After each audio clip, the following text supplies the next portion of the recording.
برطانوی سلطنت کا سورج کبھی غروب نہیں ہوگا۔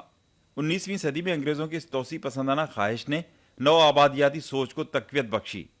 اسی طرح انگریزوں نے نہ صرف مختلف ممالک بلکہ چھوٹے چھوٹے علاقوں پر بھی اپنا قبضہ قائم کرنے کے لیے کارروائیاں شروع کر دیں۔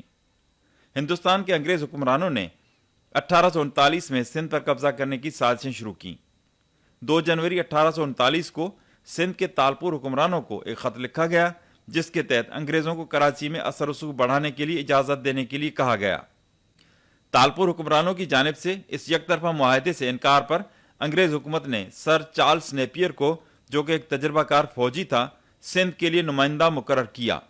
10 جنوری 1843 کو انگریز حکومت نے سندھ کے خلاف اعلان جنگ کر دیا۔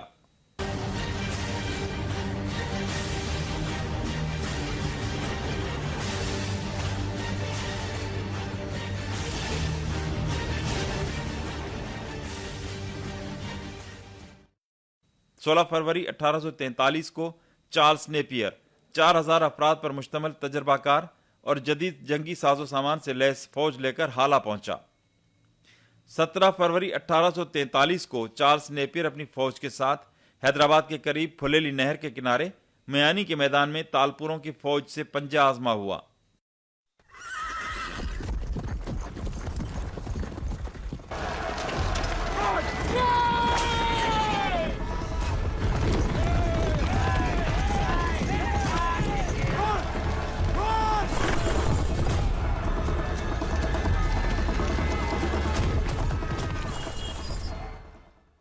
اگرچہ تالپوروں کی فوج تعداد میں انگریز فوج سے کئی گنا زیادہ تھی، لیکن پھر بھی انہیں شکست ہوئی۔ ایک طرف تالپوروں کی فوج تھی، میر نصیر محمد کا زمانہ تھا، اور فوجی قیادت سندھ کے مشہور جنرل ہوش محمد شیدی کے زیر ماتحت تھی۔ دوسری طرف جنرل سر چارلس نیپیر تھا، مشہور انگریزی جنرل تھا، کئی جنگیں لڑ چکا تھا، جنگوں کا تجربہ تھا، اور میر صاحب اور یہ علاقہ پرامن تھا، یہاں جنگیں اگریسو نہیں تھی، ڈیفینس کے لحاظ سے سندھ کے آدمی لڑے ہیں، اگریسو نہ، اس لیے ان کو جنگی تجربہ کم تھا۔ ایگریکلچر علاقہ تھا، ایرڈ زون نہیں تھا جس کو فوج کی ضرورت ہو، جنگیوں کی ضرورت ہو۔ اور ہم یہ بھی دیکھتے ہیں کہ سر چارلس نیپیر کی فوج میں پنجاب سکھ حکمران کے آدمی بھی شامل تھے، جو ان کے قبروں کے کتبوں پر بھی آج بھی میانی کے میدان میں موجود ہیں۔ جنگ شروع ہوئی، ادھر سے توپیں چلی، ادھر سے بھی توپیں چلی، آدمی مرے، 2-4 کلاک کی جنگ لڑی گئی، لیکن ان میں کے آدمیوں نے سر ہتھیلی پر رکھ کر لڑے، اپنے وطن کے نام کے لیے، اپنے دھرتی کے بچا کے لیے۔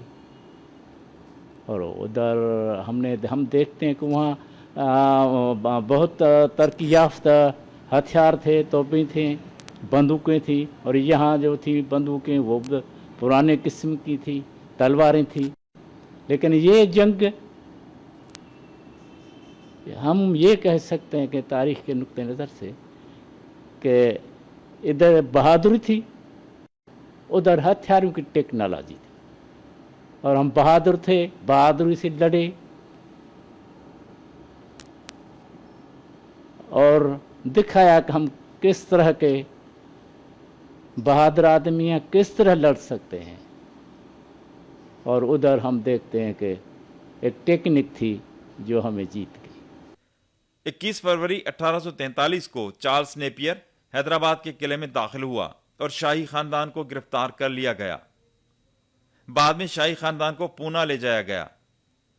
12 مارچ 1843 کو ایک شاہی فرمان جاری ہوا جس کے تحت سندھ کو انگریز حکومت میں شامل کر لیا گیا۔